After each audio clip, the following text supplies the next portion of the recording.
China certainly is not a perfect country, but it is one of the biggest global economy. It's the second biggest at the moment, and it soon will be the biggest.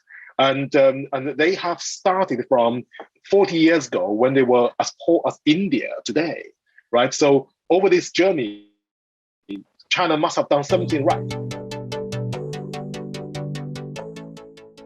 Hi, and welcome to the Financial Fox, investing and innovation ideas with a twist. I'm your host, Steffi B. And last week, I had a very interesting conversation with Kai Liang, serial entrepreneur and director of business development of Mel Science.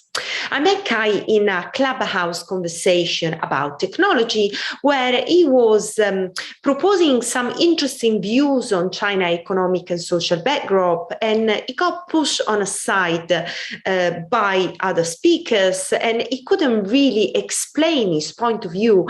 And I thought that was not right. So I reached out to him and I said, okay, come on the show, because I really want to hear what you have to say about China. What is the reality behind the current economic and financial situation, the reasons behind the crypto ban, the role of the government that here in the Western country we think is very much a communist country that doesn't allow any freedom to its citizens, and also discuss the impact of China on global markets.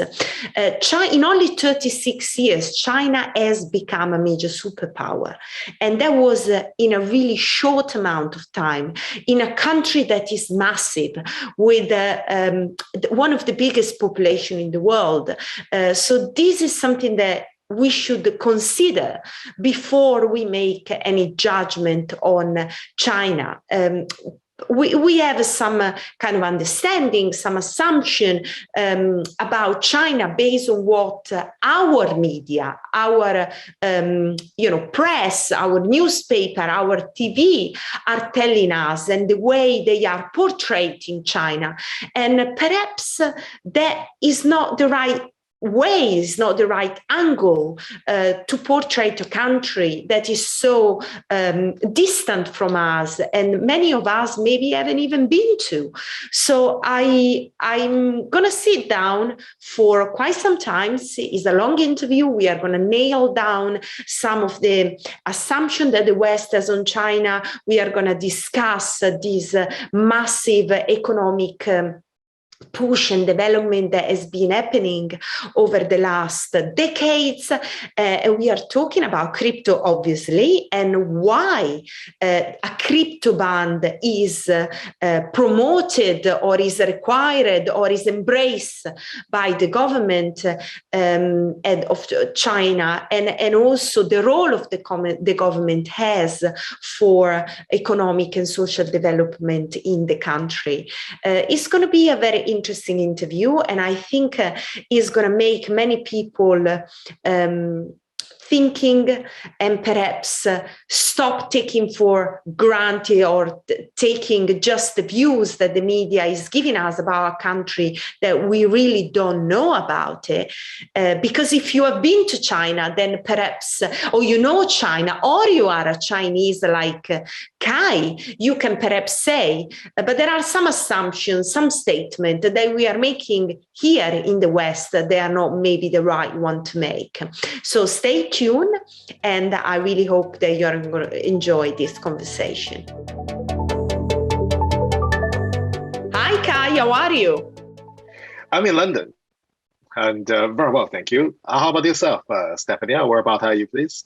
I'm fine. I'm in London as well. So it is really great to have you on the show. Perhaps we should have done it in person, but still the virtual Zoom meeting, they are always the best.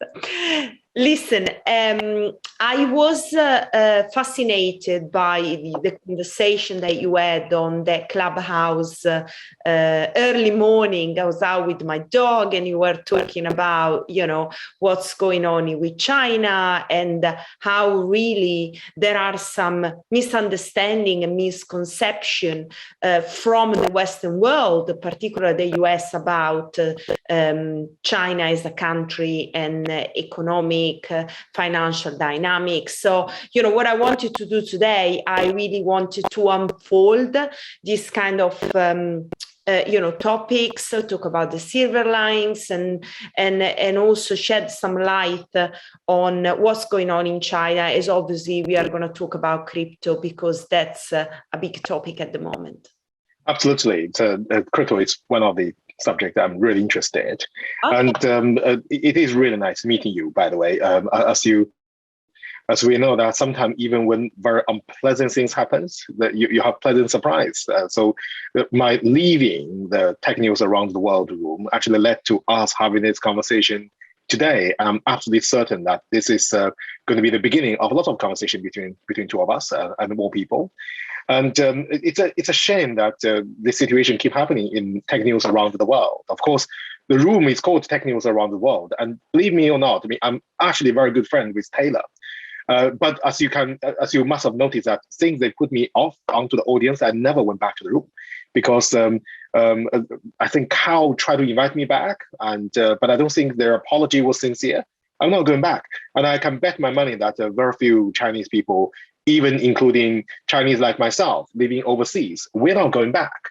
And the truth of the matter is that there are quite a number of people in that room, even though it's called Tech News Around the Room, but it's almost exclusively like a political attack on China. And I found this attack to be very groundless, as well as extremely biased. I don't mind to disagree with people. And I don't think, as a Chinese from China originally, I've lived in this country for more than 30 years. China certainly is not a perfect country, but it is the biggest global economy, one of the biggest global economy. It's the second biggest at the moment, and it soon will be the biggest. And they have started from 40 years ago when they were as poor as India today, right? So over this journey, China must have done something right. So I think to mindlessly attacking China and in such strong and totally biased rhetoric against the subject of the room, that is tech news around the world, I found it's a shame. And indeed, I'm not going back, but Stefania, you know that I do have a lot of community to actually go to that demand my attention. And I have so many groups. I'm extremely well connected. I have like 13,000 connections on LinkedIn. My Facebook connection is actually full. My WeChat connection, both of them, is more than 5,000. And so, most of the time, and I have a number of companies I have stakes in. So it's impossible to shut me down in a thing. The only thing I will do is just I will leave a room with bad chemistry, and I will go to the place that I enjoy. In the meantime, doesn't matter how the room slag off China. You will see that so many cities, so many people, so many companies in China, they are doing very well. They are working extremely hard, and they are making progress. So I think it's important for the media to be as truthful and as fair as possible to serve the purpose of media. Media, in my humble opinion, shouldn't be kind of like take people to a very biased and somewhat dangerous political goal, and it should actually make people more aware. That, for me, if I'm a media person, you are a media person, and that's how I see media. That's what I like about good media. But unfortunately, living in UK for so many years, I have also noticed that media like BBC and Channel 4, they're also extremely negative towards China. And the attack on China comes from all kind of angles. Crypto actually is included. And people's attack on Chinese crypto policy is I think, is quite biased, to say at the least. And I would say a lot of opinion are just absolutely idiotic. And that's not helpful. Right. If we focus on crypto, we can talk more about crypto. But obviously, all this happened under a background, and the background is that we, the public in UK and the public in Western Europe, is now having their opinion on China is sliding downwards, and this ultimately is going to hurt the interest, both cultural interest and business interest of people in UK and Western Europe, because Chinese people, if they and Chinese businesses, they can take their business elsewhere, or they can generate the business themselves, and we are the ones who are going to lose out. And because the country, the UK economy does include a lot of import and export, China is quite important trading partner. And the last thing I want to mention that we have a committee called UK National Committee on China, of which I have spoken to the chairman and the managing director. I'm very much potentially going to be a member of that committee. That is our national think tank in relation to China. I'm a British national. I've lived in the country for 31 years. Right? I pay tax and I support a lot of initiative. I'm British. I carry a British passport. And obviously, I will do what I can to give Britain a good chance to have constructive dialogue, fair understanding on China. Not to say that they are perfect, but they are not as awful as a lot of the Western mainstream media portray China to be. And that is a certain reflection on the temperature and the chemistry in that particular clubhouse room. And that has totally lost all the Chinese now. Because actually I have back channel conversation with a lot of Chinese people who used to be active in that room, and they all left. And not only left, they told me a lot of things, laughable things about other people. You see, I mean, that's the thing. I mean, people people take different positions, will look at different angles. And I think it's a very sad thing that the community break down and the people go into their cultural ghettos. And that's perhaps the least thing we want. And I think in a way, Stefania, I'm grateful for our conversation because I know that you're making this into a podcast. I think it'd be beneficial for people to actually be more open, to reach out to each other and don't just slag off Irish, don't slag off Chinese, don't slag off each other. I mean, look, a lot of culture, all the people, they have something great about them. And it's much better to respect.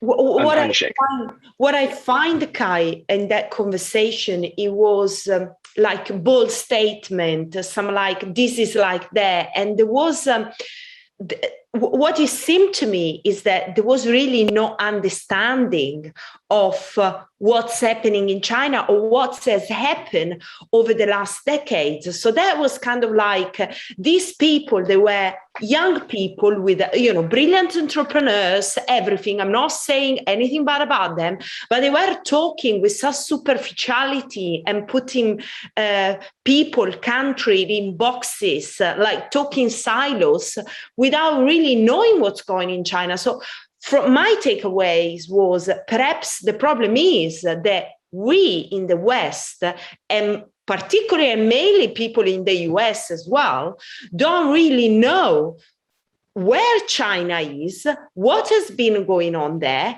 where the government has been moving over the last decades, and that is leading them to create a stereotype, talk that kind of high-level superficiality that is really bad. Also, when you are fostering conversation with other people, to kind of inculcate in their hand that that's what China is. Because, it's not right. So please expand me a little bit more and tell me if I'm wrong with the conclusion I came to. Yes, I think everything you said, I agree, except one thing. Those people are not successful young entrepreneurs. Some of them are young entrepreneurs. Some of them are not even entrepreneurs. I mean, entrepreneur, I do have a entry-level requirement for entrepreneur. For me, if an entrepreneur has to be very devoted to an entrepreneur course, a kind of original startup endeavor, he must be there. Otherwise, I mean, you probably potentially can be an entrepreneur, but you're not there.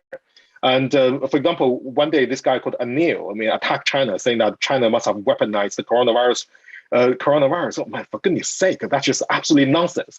Jesus. I mean, the truth of the matter is that if people are successful in business, trust me, I bet my money that these people are going to be quite level-headed, very good in communication, and especially good in listening. And people, generally intelligent people, wise people, do not make strong statements about a country, especially a significant country, without proper understanding. You're right. I mean, that a lot of these people making all this statement of China, they've never been to China even for one day, right? I mean, I sometimes talk about India. Don't forget, I traveled to India 4 times. I gave lectures in Indian universities. For years, I've dealt with a lot of Indian people. And then, even then, it makes me even more humble. You talk about India. I talk about the different India states that are almost like separate languages to each other.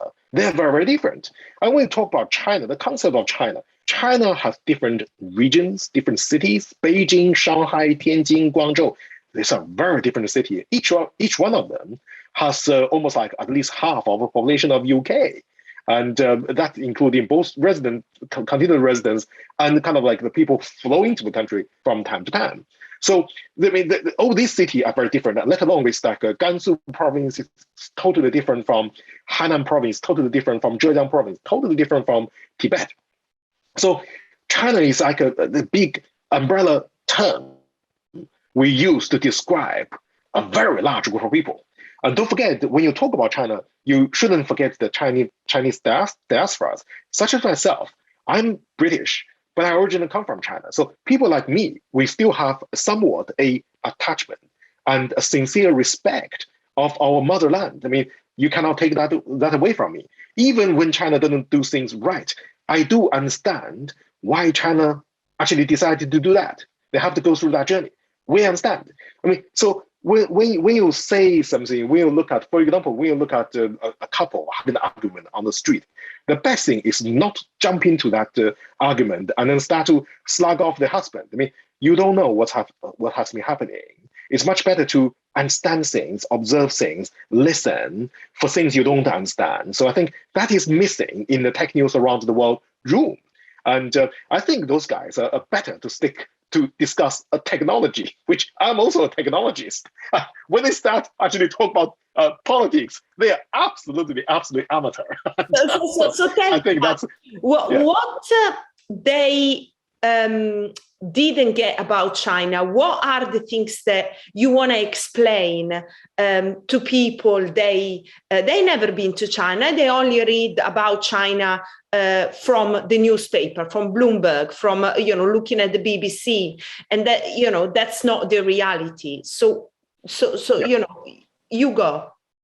Okay, sure. I mean, we in UK, we understand one of the character of media is that the media these days increasingly become negative media. What do I mean? Is that you notice that in media, in BBC News, we typically do not see a lot of great news or good things about any place. You will see on newspaper, oh, this guy murdered somebody. I mean, there is a big accident somewhere. You see what I mean? It's kind of this kind of negative news and issues caught your attention, right? So it's reminding me many years ago. My wife is Thai, by the way, from Thailand. So you probably remember maybe 2018 or 2014. I mean, Thailand, there was a conflict. There was like a red shirt against the yellow shirt, and it was awful. There was basically, we describe it as having riot. And I remember the BBC picture that on the Thai Bangkok street, there's a burning tire. I was in Bangkok that day. Guess what? I mean, I was eating right next to that street. And after the dinner, we still have to pay for the bill. And we're left in peace.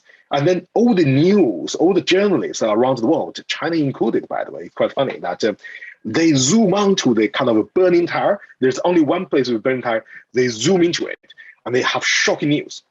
But actually, Thailand and Bangkok is absolutely roughly safe. So news, especially Western news, has kind of like caught this disease that they cannot report anything nice because that then makes them feel like too much propaganda. They have to be seen to be like to have the critical thinking, take that to a sickening extreme, to like they look for problems. I mean, that's not a good thing. So, well, if I describe about China, is that first of all, you got to look at the picture. Maybe 50 years ago or 60 years ago, China was an extremely poor country, extremely poor. And I am 48, and I was born in 1973. I remember at the age of 12, so about 36 years ago, and now my son is going to be 12 today. I remember 36 years ago, my parents were having a salary of 50 RMB each. That in sterling pound those days was less than £3 per month. Look, Stefania, just put it into context. 36 years ago, a lot of people, the knowledgeable people in Beijing, they were having an average salary of about less than £4 per whole month. And we have to get like a special token to be able to buy meat, to be able to buy oil. to be able to buy kind of controlled substance because the country doesn't have enough agricultural produce to supply everybody. So this was 36 years ago. Yeah, I mean, 36 years ago, the country doesn't have that many airports. And the Beijing airport was a single runway, tiny, basic airport. And I flew to UK from 1990. That's the first time I ever saw an airport. Right. Nowadays, if you go to China, you go to everywhere. Every major city in every province, there are 30 provinces in China. Every major city, every airport, they are bigger than Heathrow Airport in UK. I mean, just from an economical point of view, think about to build such airport, to project manage the airport, to supply the airport with electricity, with utility, with all the service, with all the information, with all the electronic equipment. That is a huge industry to just keep an airport. And then Chinese high-speed train come from absolutely nowhere. From about 20 years, they are now by far the most sophisticated high-speed train network in the world. They probably have more high-speed train lines on the trains than the whole of Western Europe and Eastern Europe add up together. So you name one country in the world who is able to manage this. And then the Western media sometimes portray China as a very poor human rights record and Muslim people getting massacred. That's absolute nonsense. Come on. I mean, I take many British trade people, missionary to China, and I'm one of them, and I traveled all over China. I've never seen any massacre in my life. I go to Xinjiang as well. I have project, and from my profile, I'm a director of a British education company. And I talk with lots of Chinese. I mean, I go to Taiwan a lot. I go to Hong Kong a lot. There was no massacre. So I don't know where this massacre problem come from. It's like, a lot of people seem to just take this as a fact. I mean, they were assuming the rest. I mean, there were even news like millions of Muslim people disappear mysteriously. So is this kind of statement? It's just like, I just found it absolutely laughable. Come on, like you read the news, right? Millions of people disappear mysteriously. Where is your fact? There's nothing. There was perception. There was statement. Very strong statement, groundless statement that seemed to be taken by our media and CNN, etc., etc. Yeah, and when they look at China, they don't report the progress of Chinese businesses. They don't report the fact that in China there are a lot of charitable, teardropping stories of people go out of their heart to help each other, support each other, right? And disabled people have rights in China. They won a lot of Paralympic gold. Those Chinese are not being enslaved to do the sporting training as a military routine every day. They have life. They enjoy music, enjoy cooking. I mean, if you look at TikTok, you look at any Chinese media, Chinese people these days are very into art, into fashion, into better way of education, into supporting each other. They're very human. But then our media is ignoring all that. And we're focusing on attacking only three things about China. Why? Taiwan, Tibet, and human rights. And that's all we know about China. We don't know the fact that Shanghai, as one city, they have managed to create GDP, more GDP than Ireland as a country. And they managed this within the space of last 36 years. So in this amazing change, there must be a lot of fantastic stories. There were lots of heroes, there were lots of great innovators, there were lots of courageous politicians to make this happen. It takes that much work to make it happen within short time. And within this short space, if so much has happened, China is now at forefront of a lot of technology and manufacture from absolutely nothingness. So, I mean, there are going to be a lot of amazing stories, amazing personality. We never focus on them, with the exception of Jack Ma. Yeah, but we have very little understanding of that. And guess what? By tech news people, by ignoring people like me, by losing people like me, they're going to have even less chance to know about that. And then one day, suddenly, when China is going to produce a new chip, when China is producing the best high-speed train, the best whole suite of product, then people are in shock. And then they might have lost opportunity to create content on that, to make money. We are a British science education content company. We rely on hardware. And these days, all the sophisticated electronic hardware for the mainstream, they're all made in China. Why? Not because labor is cheap. Labor is not cheap in China. It's because their manufacturing infrastructure is good. It's because their supply is good. It's because they have very strong work ethics. They can get this hardware made and manufactured and supplied within a month. And in UK, in Europe, we need a lead time of 12 months to even consider that. We will spend 6 months to argue about it. Exactly. Listen, Kai, whose was the responsibility of managing this fantastic push in the economy? Is that the government? Because in 33 years, you have this amazing, progress within the economy. You mentioned airport, we mentioned about supply chain, but everything worked in the right direction to make China the big superpower that is now, with the big economic power. How that has happened? The fundamental push in everything in China is definitely government. I would say without a shadow of doubt. We Europeans, perhaps we'll go to a countryside. We'll look at a beautiful, beautiful bridge that has been there for like 500 years, right? Can you imagine a beautiful stone, kind of Roman stone bridge? Yeah, I would call this a 5-star bridge because they were absolutely blending with the environment. And they were there. It's very traditional. However, the bridge is traditional and it's going to be narrow. It's not going to run 4 tracks of cars all at the same time, right? And also, this bridge is low. It turns out you have to come from 2 mountains. You have to go down to cross a bridge, and you have to drive up. You have to go circular to the other side. But if I take this as an example, in China, you go to a lot of places, you realize they don't make 5-star bridge. They make 50-star bridge. What do I mean by 50-star bridge? Is that they will make the bridge standing several hundred meters high from the top of one mountain to the other mountain. You can literally just fly through. There are a lot of bridges like this. And even when there are 5-star bridges, they will build a 50-star bridge next door. Why?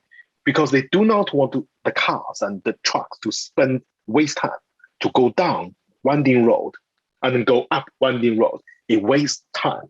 Yeah, by making a massive investment to build a very high-rising bridge for very long time for traffic to go through. I mean, this cost is going to be extremely high. The return of investment is going to happen in the next 10 or 20 years. This kind of project can only be driven by government. Like in the West, we're going to debate about it for 5 years or 10 years. We'll never get it done because it's impossible to get everybody to agree with everybody. Yeah. But in China, they will just decide to do it. They do it all over the country. You only need to go to Google, you search for high-rising bridges in China. So this is a very clever example of how, number one, the Chinese government is behind this amazing push, including the infrastructure investment. And this infrastructure investment is seeing a result. The reason why so many things are manufactured in China is because the infrastructure is brilliant, right? Because manufacturing requires raw material of all type and size to arrive in the same factory. They need to be assembled. They need to be transported in the right area. And then the right information needs to go into that product in terms of planning and follow-up, et cetera, et cetera. The infrastructure, not just bridges, telecommunication. Now, all the top US companies, especially United States government, are feeling worried about China's leadership on 5G technology. 5G is communication infrastructure, right? That's an example. So China has invested a lot in infrastructure. This is just one example. Yeah. And then if you go back several years ago, you see that a lot of Western, especially British and American economists was predicting Chinese bank will collapse. They have lots of bad debt they couldn't manage. But after the day, very few Chinese banks collapsed, right? Chinese economy keep rising. Now, we are used to understand economy from our base theory, and our base economic theory was formed 100 years ago. We invented the stock market in UK many years ago. I mean, number one, we haven't actually had the experience of looking at a communist party-led, one-party-led government like China. Number two, we don't understand Chinese background. We decided some economic theory we expect everybody else to follow the same theory. I'm afraid that is a bold statement. I mean, I do not believe that our system is a perfect system, is it? Right? I mean, in the United States, they can vote somebody like Donald Trump to be the government, and he can rally people to actually go and invade the Capitol Hill, and that's the biggest shame of the so-called democracy, right? I mean, but that hasn't happened in China, where the Chinese army might have done some awful things, but they don't do that every 10 years. I mean, we couldn't find that much wrong with China, so we're struggling. But actually, we are just ignoring to look at China from fair and respectable point of view and accept that there are other idioms who also work. I mean, I'm a director of a British company. Even my colleagues was having some really, really strong statement of China. They say that, well, at the moment, it's going to be a struggle between free world and the authoritarian regime like China. Well, I disagree. In China, people also have a lot of freedom. We cannot assume just because they have a one-party state, then people don't have freedom of choice. They don't have freedom to voice their political opinion. That is definitely not the case. It's just we probably do not interpret that freedom quite in our level of freedom. But we cannot say they don't have it. So that's why, I mean, if we comment about China, we need to come from a sense of respect, a learning, and we need to look at the big picture. Only by looking at the big picture, we're then going to understand the mechanism that this has happened. Sorry, that's probably diverted from the main subject. We haven't even touched cryptocurrency yet. No, I think that was good to cover. Now, you mentioned about the economic situation in China, but recently we have seen some struggle with Evergrande, and the financial situation is not great. Perhaps as a result of what's the COVID as well has been aggravating economy all over the world. So, can you maybe explain a little bit from your perspective what is going on in the financial situation in China, and also explain how China is recovering from the pandemic? Okay, so I think that your second question is much easier to answer. I mean, China is actually recovering from pandemic extremely well. China just passed the 7-day National Day holiday. So every year between 1st of October to 7th of October, China will celebrate the National Day, because on 1st of October 1949, the Communist China actually announced their foundation to the world. So that is the National Day holiday. So every year they have statistics on how much Chinese people spend in travel within China, and this year is a very significant expense. And China has suffered big time during the first few months of pandemic. And guess what? They did have some draconian measure. Even today, the Chinese control on COVID is too strong, so strong that I just give up. I do not want to go to China, because if I go to Beijing, I'm originally from Beijing. I need to be isolated in one single room in a hotel for 28 days today. So that's the rules, because I come from a red list country, that is United Kingdom. We have more than 35,000 new COVID cases every day. But in China, if they found one COVID cases in a regional city, the entire region gets shut down. Everybody gets tested. No question asked. And we're talking about PCR tests. People would actually heavily test you, right? And they would trace everybody. They can do that. We can't do that. But by them able to do that, Chinese economy and Chinese lockdown has ended a long time ago, last year. There were a lot of local lockdowns, but their economy has basically returned to somewhat a norm. So this is the background of Chinese COVID handling. So Chinese COVID handling is, without any doubt, the best in the world, compared with among any bigger economy, so top countries. Of course, we cannot compare with the little island countries. I mean, right? There are a lot of beautiful, beautiful island countries. Now, it's much easier to get things done in a beautiful, beautiful island country. But even then, I would say that they probably have more kind of per capita COVID cases. And don't forget that we still know very little about this disease called COVID. And a lot of people got COVID. They think it's just a kind of flu. But we do not understand the kind of long-term health effect a COVID patient is going to sustain. Our entire understanding, even from AstraZeneca's understanding of COVID vaccine, is still rather limited. We are still learning about COVID. It's a new challenge. So I would advise the best idea is to try to stay away from the crowd and don't get it. But unfortunately, a lot of people they don't seem to care. I think that's rather dangerous. Okay, so I think if you look at Asia, look at China, and look at Taiwan, look at Hong Kong, they treat COVID with a lot of caution and respect. So I think that is a cultural difference between China and the West. We don't seem to give a monkey about it. I mean, lots of people actually go out and try to get it. They think that by getting it once, they can develop the vaccine. That's not the case. I have colleagues who has got COVID twice. And he's not pretty. He used to be super fit. He's a Thai boxer. But now he doesn't seem to be that energetic anymore. So that it's not a good thing to get.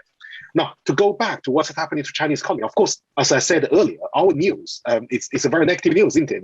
If you look at one bad news in China, it will get reported everywhere. Everybody knows that the grand it's going down. Now, number one, they haven't gone down yet. But by the way, they haven't gone down yet. They haven't registered bankrupt yet. They haven't laid off all their employees yet. Things are still carrying on in that business. Okay.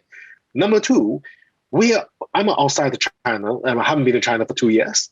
And I'm definitely going to be outsider as far as that particular company is concerned. I don't know what's been really happening in the company.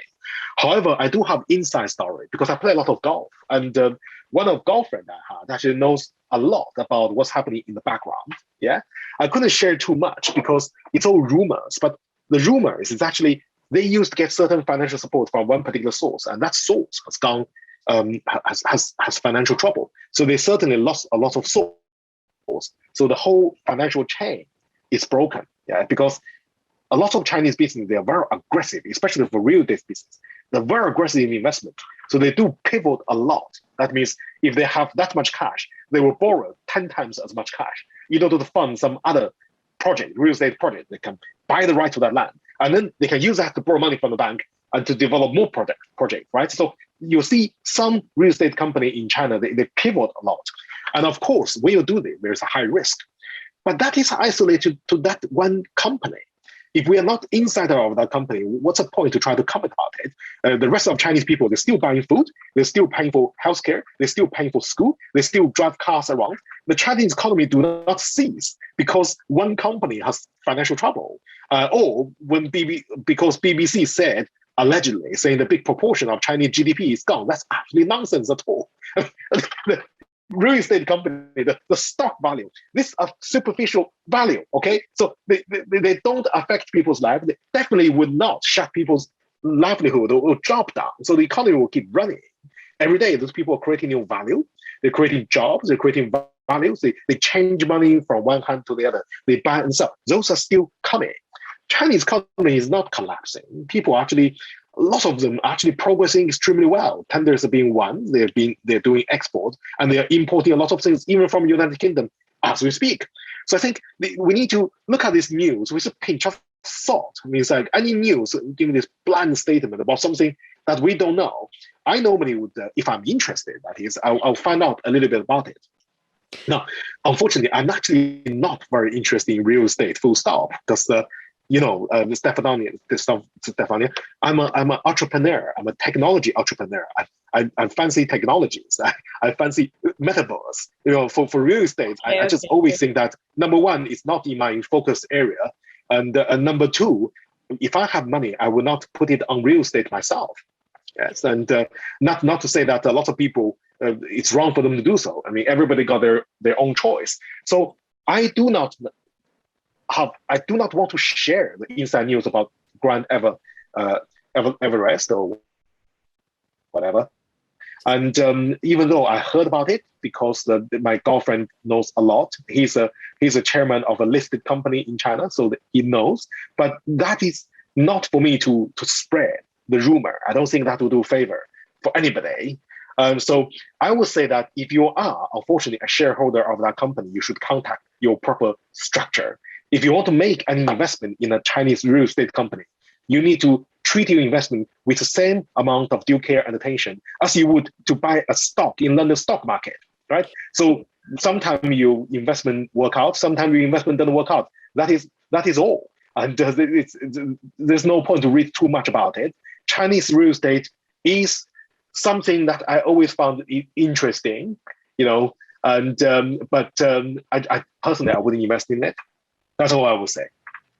Okay, Kai, let's talk technology, right? And here, obviously, we are facing another big news or a big discussion that has been going on for quite some times, because it's not a news of the last couple of months, is the China crackdown on crypto, which started back in 2017 and now, is big news because, people are not able to trade anymore. There are Chinese companies that are moving abroad. Everybody's talking about Chinese ban on crypto is, now actually sending the price of Bitcoin high before it was sending down. So it's kind of like the big crypto mining superpower now is basically changing its direction, that is influencing the crypto market. So first of all, I want you to explain from your perspective why Chinese government has decided to push the accelerator on crypto ban, and also how that you think is impacting the Bitcoin and crypto space. Sure. This is a very good question, and it's a very valid question. Well, I have another one after. We are going to talk about CBDC. Yeah, sure. So, Sure. Well, let's answer this question as much as we can. But obviously, to answer this question in full, we'll probably have to be here for rather a couple of days. But I'll try to answer it simply. Is that there are several points I want to make. Number one, not all governments support crypto or Bitcoin, right? I mean, a lot of countries in the world actually do not support Bitcoin. China is one of them. And there are also certain countries that supported at one stage and not supporting at some other stage. Very few countries in the world welcome crypto from government point of view, because cyber currency fundamentally challenge the government's control on fiscal matters, right? Because Bitcoin live outside the kind of usual taxation and control, kind of like central bank's control for all the countries. So actually, not surprisingly, even United States government, they didn't embrace. I mean, the federal bank didn't embrace Bitcoin for a long time. I mean, a few companies actually were trying to IPO their company with Bitcoin. And my ex-company called MicroStrategy is one of them. My ex-CEO, Mike Saylor, he's a big advocate of Bitcoin. But guess what? I mean, he is not welcomed for a long time by United States government. Right? No. So I think we need to put things into context. First of all, government, fundamentally, they do not like Bitcoin because they're not in control. I mean, don't forget that this whole cake was entirely government central bank's cake before, right? I mean, different government, they have the right to issue the national currency, right? The national currency is what they use to control the economy. They can adjust the economy.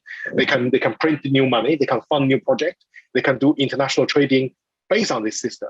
And all of a sudden, you have this concept of cyber currency that is a challenge to all of them. So I think Chinese government is only one of the government who is not comfortable with cyber currency. Lots of countries in the world who is not comfortable with cyber currency. And so that's really the most important background that we should not forget. And then secondly, the bit currency is not developed by anybody in China, is it? I mean, it is somewhat seen as kind of like US generated stuff by a lot of people in Chinese government. So it's quite funny that I'm obviously in a lot of Chinese NFT or Bitcoin or cyber currency group. I mean, there's a lot of rhetoric that Bitcoin is a clever scheme, because don't forget that this is fundamentally a concept, a kind of like software construct. It is a very sophisticated software construct based on an algorithm that allegedly cannot be broken. But I'm sure that with the advent of quantum computing, it is possible for that algorithm to be broken. So that's why we have second generation, we have third generation, which is DeFi, that is more safe as a kind of like a blockchain-based cyber currency technology, right? It needs to evolve, but it first of all, it can be broken. Secondly, it's a software concept. It's a software concept that is invented by someone with a lot of computational power. This computational power needs a lot of electricity to actually generate. So out of all this computation power, you generate this software contract And that's actually, you then put a value on it, and you see this value being drastically rising in a way that is not in a kind of a traditional understanding and kind of like of a traditional stock market stock. I mean, Elon Musk himself can issue one statement and the Bitcoin value could lose 20% on one day. I mean, seriously, if you are a country, you will not feel very happy about it. Don't let alone country. I don't feel happy about it. That is why I do not invest in Bitcoin anymore. Because I feel rather unsafe. You know, I would like to invest in startups. I would like to be boring and buy another house. But I would not invest money on Bitcoin, because one person could say something and then the value will just get wiped out. So that's the second thing. We all have our investment choice. I totally respect, I'm a strong advocate, actually about a year ago, that if I invest, my investment mix will include Bitcoin or cyber currency, one cyber currency of my choice, of one type of Ethereum. I would like to invest in it. But now I do not, because of the turbulence I've seen over the last 6 or 7 months. It's rather hectic, right? So it is an investment choice, but it's not an investment choice based on a business, based on a balance sheet, based on a group of people. It is an investment choice based on purely on software. So there's a lot of kind of like artificial perception of value on top of it. So I think people should have their choice whether to invest in it or not. But for Chinese government, if we go back to the Chinese government, here is something foreign, not in their control. It's not a stock market that Chinese government has sent the Chinese original company to US, to NASDAQ, to London. So it's not like that. And it's not a technology that Chinese government have much understanding or have not much experience. So I think their natural position is to be cautious. So I would decline, I would disagree with the fact that they've always been trying to kill it. They haven't. Actually, the Chinese government official for cyber currency was never positive, but it's less negative sometimes. It's most negative recently, but from 2017, there's lots of curve, there's lots of events. We don't have time to go into it. Yeah, that's why at one stage you see a lot of Bitcoin is actually being mined in China. There's huge amount of kind of like a bit farm. Well, the kind of like a, what do you call it? You know, the mining farms. They're basically in China, and they're funded definitely by local government, approved by local government to be able to get the license to do so, to use land. They consume a huge amount of power, and those power could be used to drive Chinese manufacturing, could be used by Chinese household. But instead, they've been used to create a lot of like a Bitcoin to be traded on international market. Right. And so if China was always totally negative to cyber currency, then that couldn't happen. But yes, nowadays, I know quite a few friends who are actually investors of this kind of mining farm. They have now taken this mining farm to United States or to some other countries in the world. Interestingly, they are leaving China, because now Chinese government definitely do have a very negative opinion about Bitcoin. I do not know the entire reason, I'm afraid, Stefania, even though I'm interested in this. But of course, I'm also interested in metaverse. I'm also interested in science education. I can't say that I'm a total expert on Bitcoin, but my suspicion is the fact that it does have some political ramification from the kind of US-centric attack on China. And at the moment, politically, I almost feel like a lot of countries are gaining a kind of uniting together to try to act against China. Certainly, politically, it does look like that way. Yeah. Okay. So I think Chinese government, I think they do see this as they do see this as very much a kind of a US instrument. That's why in relation to your next question about Chinese yuan, the Chinese yuan is almost like China's response to Libra originally. So Libra was a Facebook original cyber currency. Do you remember Libra? The Facebook tried to invent Libra a while ago. Yeah. So yuan just brand themselves as the Chinese version to go against Libra. Now I find it quite funny sometimes, because I mean Facebook is now in a crisis, a credit crisis. A lot of people are distrust of Facebook. Facebook advertising effectiveness and volume is going right down. I don't think Facebook actually have enough muscle to actually push Libra anymore. but the Chinese yuan is definitely going ahead.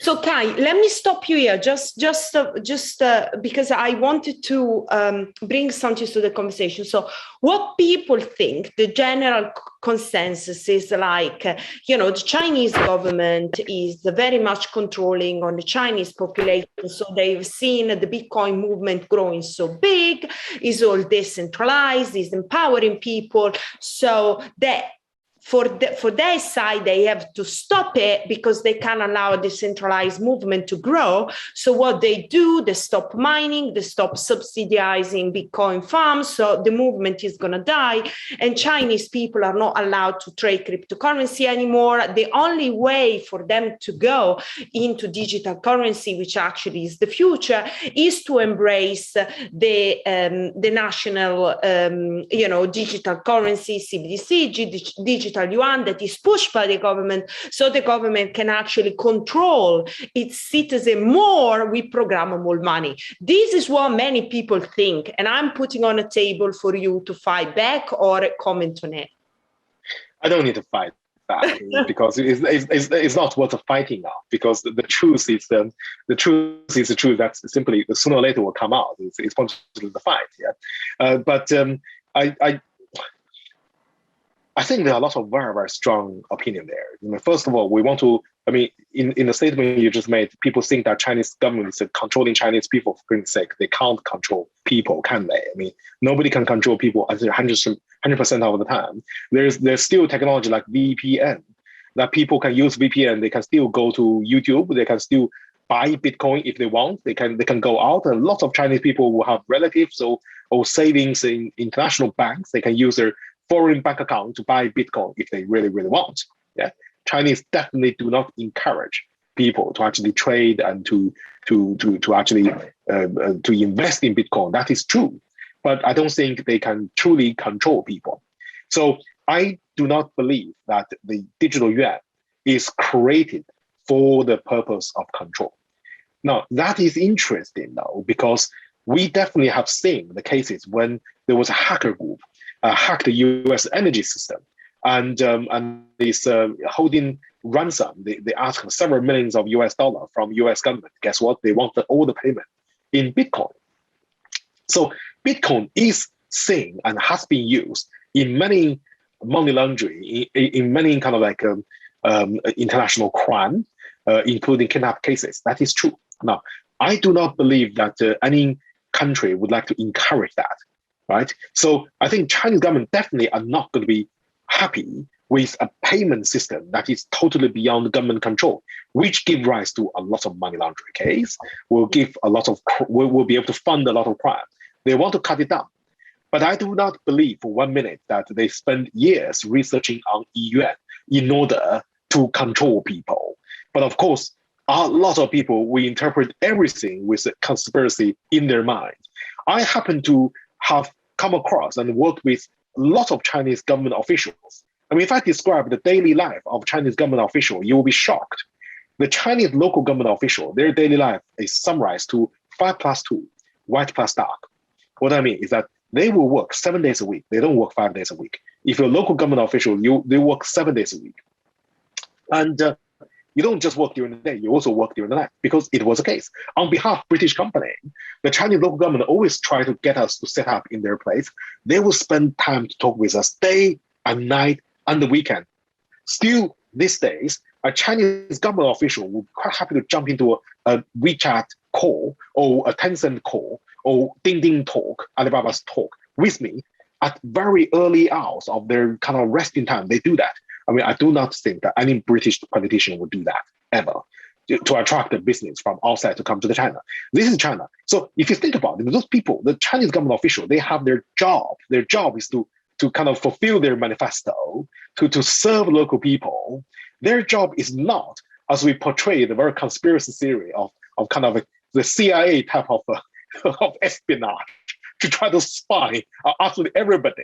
It's senseless, because if you have so much information about everybody, then you still need to invest just as much to hire people to analyze all this information, right?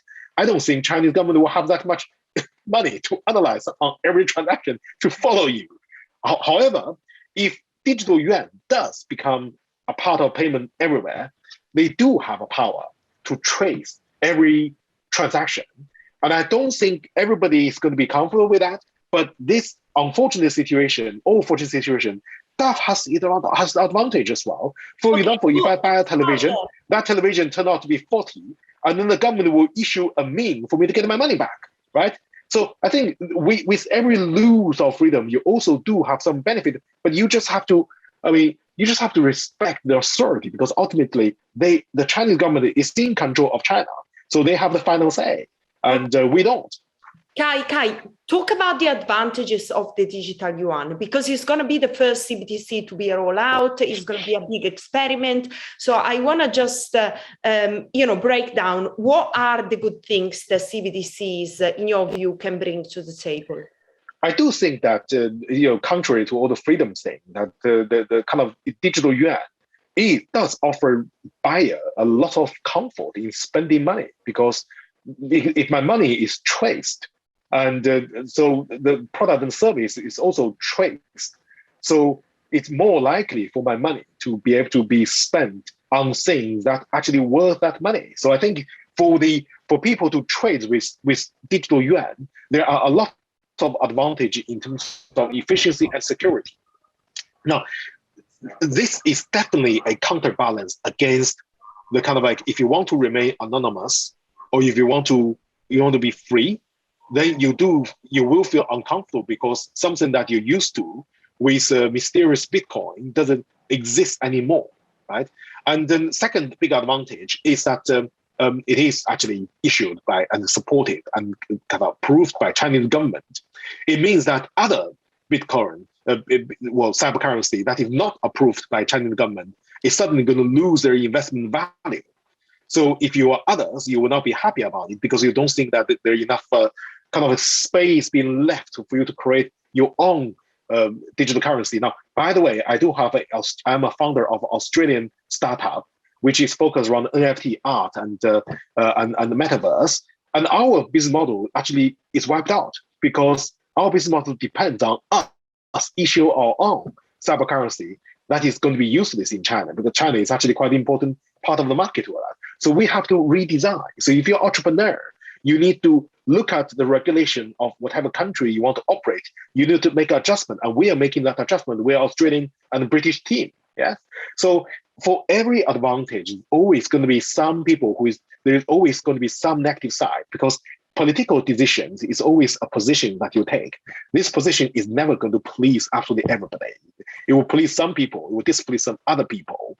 But ultimately, what do we do? If today the weather is raining, you can't turn the rain off, can you? You just have to put on the raincoat and deal with it. So I would say the same thing happening with Chinese market.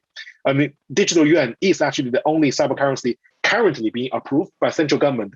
I'm positive. I believe that if this turned out to be a successful experiment, then it will give opportunity for potentially other cyber currency to be used. It will definitely encourage a lot more e-trading, online trading, and people's buying habit will be more open for the right product. So I think there are lots of positive effects for the economy.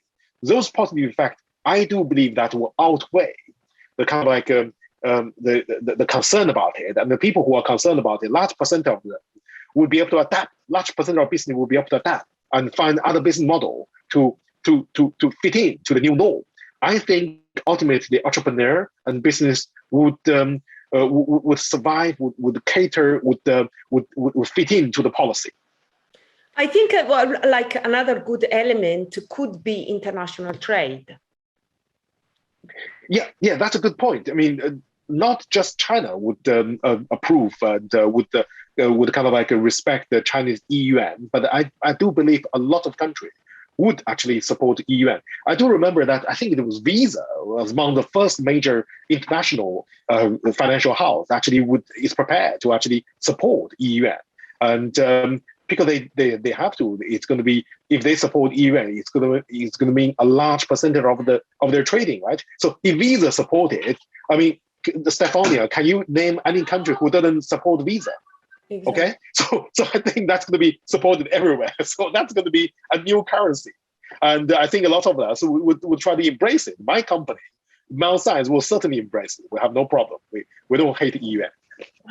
Okay, listen, let's talk about something else, which I'm very excited about, the metaverse, right? You mentioned Facebook that is struggling. And by the way, part of their mission for the future is to build this massive metaverse, leveraging on their users. And then obviously it looks a bit scary because I'm not sure I would like to be in a metaverse that is controlled by Facebook, but let's see what is going to happen. So the way that I see is that our lives are going more and more online. So the metaverse is going to be the place where we are going to be living more. We are having Zoom meeting now, but there will be, in-person meeting in the future.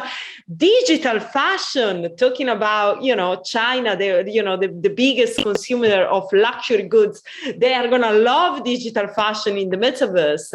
So tell me a bit about what you're doing with the company that you founded, and also how do you see the metaverse evolving and becoming more and more pervasive in our lives?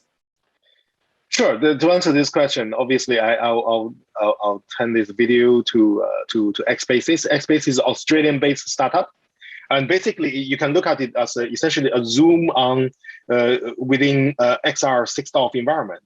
I mean, we actually employ the real architect to create a lot of this beautiful room that you can walk in, you can walk out. We have sound filled in this room so that if you in the same room, you can talk to each other, and other people outside that sound field or outside that room, they're not going to hear your conversation. So you have that bit of sound privacy, which is important, by the way. And you can talk about that person looks very handsome, and you do not want him to say it, right? And that conversation happens all the time. So and then we hosted a lot of art exhibitions. Originally, we created this in order to support education, because it's actually the education company I've co-founded in Australia called SmartStone VR. We deliver VR education content to a lot of schools. And but then we found the problem we experienced is that lots of Mount Science content, Mount Science is, I'm a director of Mount Science, we would have to spend a lot of money to adapt our VR education content to Pico, to HTC, to Oculus, to Google, and to Lenovo. And then Lenovo stopped the manufacture of their VR hardware, and then they have to switch to different VR hardware. That is a lot of unnecessary cost involved in terms of porting. So that's why we have this idea of just have a general purpose metaverse environment that you can walk into, and there you can put your education 3D model there. Somebody can be there to give you a lecture, and that can be recorded. So that's why you see on this background. There are multiple people attending a lecture. You can have a huge PDF, and then you can watch a movie. You can walk into 360-degree like undersea world and discuss about all the fish that swim about. And that's experiential teaching. Now, if this can be used for teaching, of course, it can be used for art. It can be used for fashion. Actually, a British team is taking this. I can't tell you who yet, to actually develop a fashion idea to hold international fashion festival, because she's very, very experienced in this. And another company is utilizing this to actually sign a number of Australian art gallery and have a lot of art kind of like exhibition and also lecture. And then therefore, at the end of it, of course, art can be traded off. The NFT can be minted and can be sold in a similar fashion to OpenSea, right? So this is almost like OpenSea on steroids, OpenSea within Metaverse. So Metaverse, I believe, my looking at this kind of like a VR and XR environment is actually give you an interface layer that you can interface with people, with creative, with 3D model, and you can interface with a past ghost recording of you. You can walk through you. That's fascinating, isn't it? I mean, this kind of like, this take our understanding of Zoom to a new level. On this, you can add other functionality, add other data points, and you can add the NFT, you can add kind of like, you can even trade BitCurrency if you truly want to be. This is the platform. It's not in conflict with any of this technology. So that is actually my sting into the world of NFT art training. I want to bring something I do very well, which is XR. You go to Google, you search for Kai space Liang space XR. You find a lot of podcasts or my past speech. So I'm reasonably influential on how to utilize XR technology to aid education. Now later, I have this startup to take the education feature to actually have meetings, have art galleries, and then some other people, actually interestingly from Clubhouse, by the way, a Clubhouse friend, who said, okay, can I work with you? I want to do NFT art trading. I said, yeah, sure. So get my team and supported her and create the joint venture, a new startup to do just that. So this can be used for other things, right? I do have other kind of startups, but we don't have enough time to actually get into it. But altogether, I think metaverse for me is a kind of like a way to get people more connected in a more disconnected post-COVID world, and then kind of like the world under COVID is to be able to give us this space to encourage us to talk to each other. Because otherwise, I mean, Stefania, you must remember those few months of lockdown in UK. That was some miserable time for all of us. Oh my God, especially for my son. Oh heck! And but at least I've done something for the betterness of this world. And I'm proud of that. It's been horrible, definitely, and that's why I see the value in just find an online universe that maybe with different rules, with digital assets, DeFi. There are so many elements that are all coming together to create perhaps a new universe with different rules. Now the question is going to be completely decentralized, or is going to be built by Facebook? The question about this centralization and decentralization is a big issue, because the key things here, if it's centralized, you need to trust who you are giving the data. And I was having this debate a couple of weeks ago with some other people from a financial institution. And I do see the value in some financial institution to kind of protect people offering centralized services, because not everybody is actually able to do things and to be empowered 100%. So in today's society, we have to recognize that this kind of central organization, they are helpful for many, many citizens, and it's their role to protect them, because otherwise it can be quite scary. So, that's kind of all the things behind the metaverse. It could be really scary, although there are so many interesting things that are popping up. But yeah. I definitely think that Facebook has not done themselves a favor. I mean, first of all, I respect Facebook as a company. I mean, I used Facebook, I started use Facebook from 10 years ago, and I still, sometimes Facebook will send me a picture of my baby son. My baby son is 11 years ago. It was really, really touching. So I really enjoyed Facebook as a platform. I made a lot of friends there. So that, I think Facebook, to be fair, has given incredible value for a lot of us for many, many years, for more than 10 years, right? But obviously, when Facebook forced people to log into Oculus Store with Facebook ID, now there's a lot of issue. Why? Because instantly, all the schools are used to distribute the math science education content to school using Oculus Quest, the original version of Oculus Go. But we cannot do that anymore because, of course, schools are very cautious about security, especially schools in the West. I mean, no British school would allow very young kid to have a Facebook ID and to log into the device using Facebook ID, right? So by Oculus actually making that decision, instantly they lost all the institutional education customers at K-12 level, and even at university level. A university want to buy a bunch of Oculus Quest for the students, so students can enjoy the metaverse education contents together. They cannot do that. Why? Because nobody would give their Facebook ID for that device to be alive on a permanent basis. So there are trade-offs, but of course, Facebook, they have their reason to make that decision. They want to encourage people to have one login to be able to go through all the Facebook device and service. And secondly, for them, they don't care about the corporate market. They don't care about enterprise market because their hardware is just so much better than anybody else at the moment, in the market. And they paying for so many VR gaming creators, and they have created so much value for a lot of creative team who delivered a lot of service. For example, I enjoyed Beat Saber. Oh, have you played Beat Saber? If you haven't played that, you must try it. Beat Saber is just one of the best exercising game that kind of survived my son and my entire family, including myself, through the darkest days of COVID lockdown. We suddenly can wave our arm I can see how much calorie I burn. Otherwise, I just eat and getting fat at home. That's that's horrible. Now, don't forget, when we comment on a major company, apart from the kind of things that we do not like, there are lots of things we like, but we don't talk about it. That's why negative media is very bad news. Yeah. Now, Facebook have done that reason.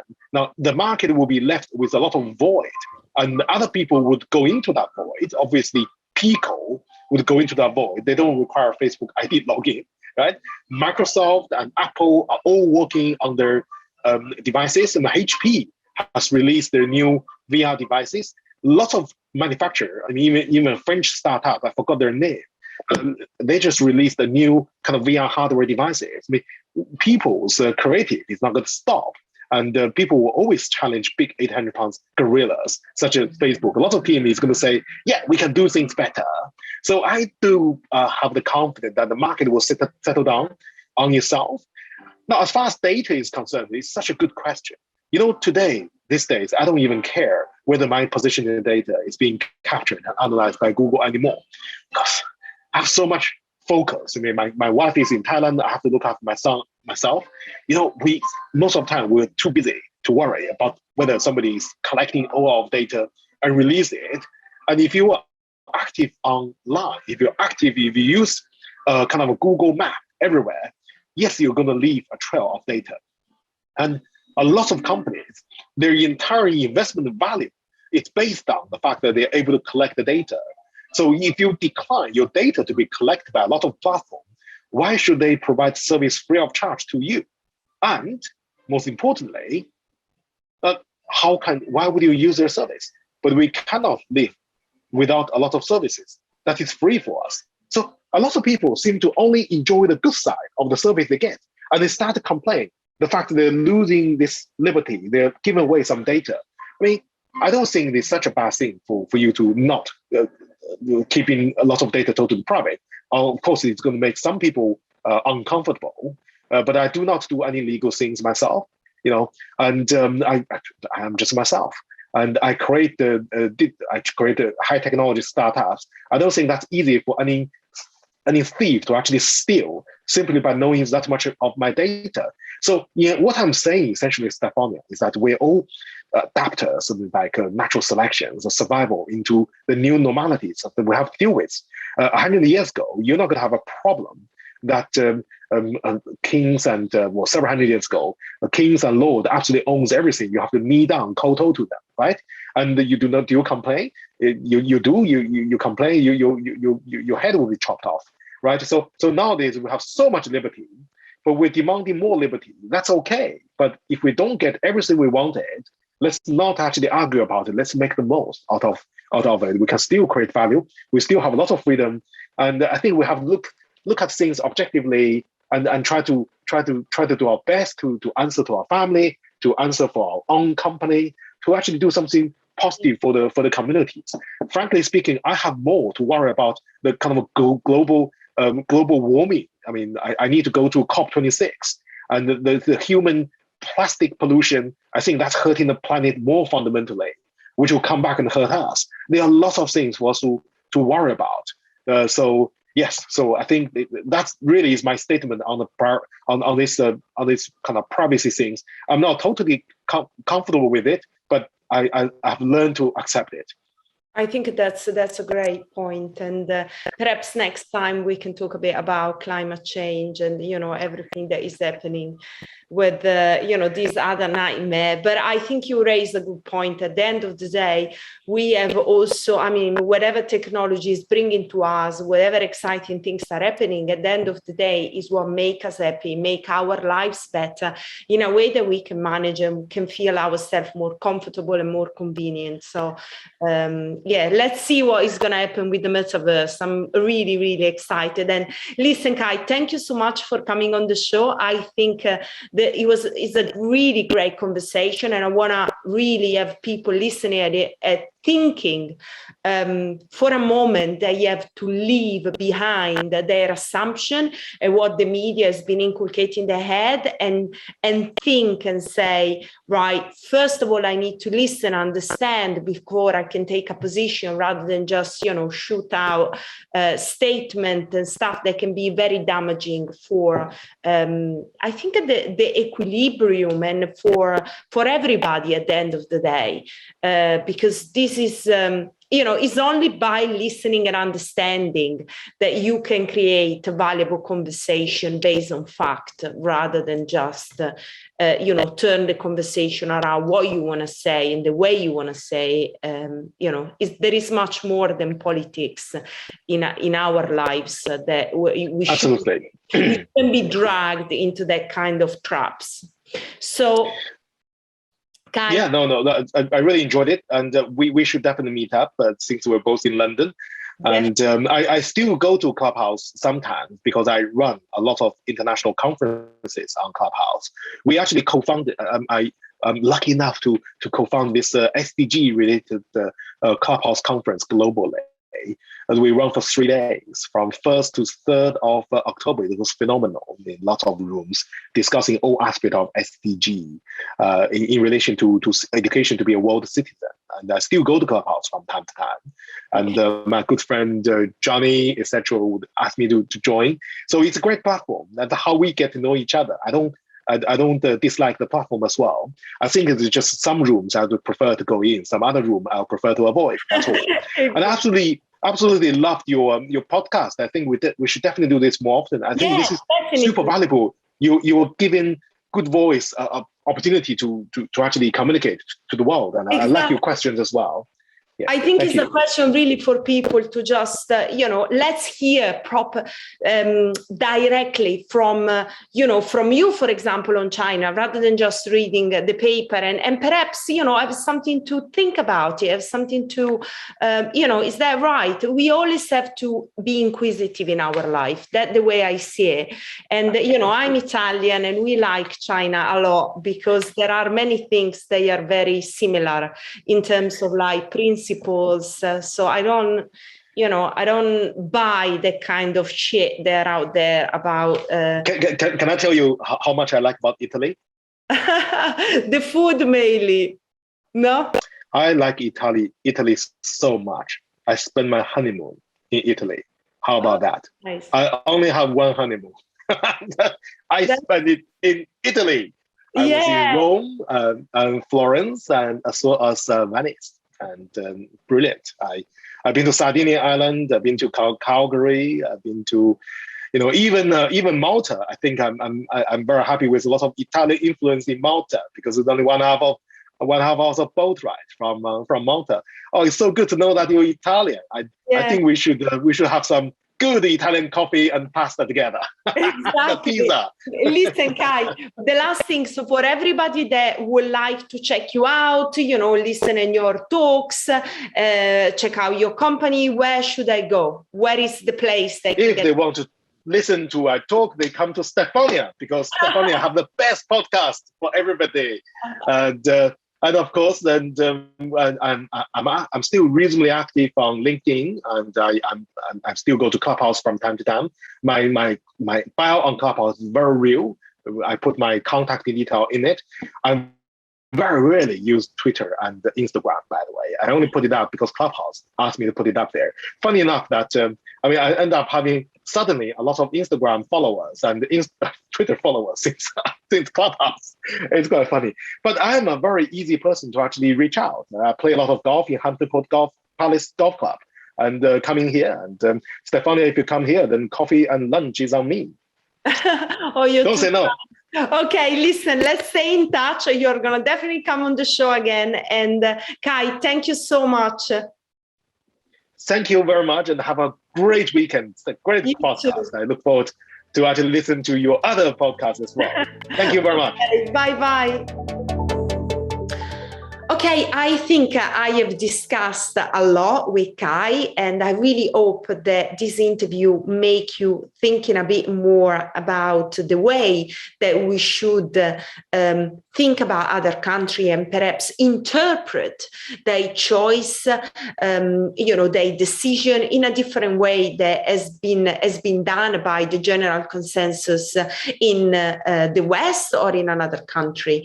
And I think the main takeaway from me is before embracing any kind of judgment or before making any judgment, perhaps the best things to do first is to listen at the other part, understand where the other part is coming from and the dynamics they are happening there for the country to make certain decision, and then perhaps come to my own conclusion rather than just buy something that is sold by me, by the media.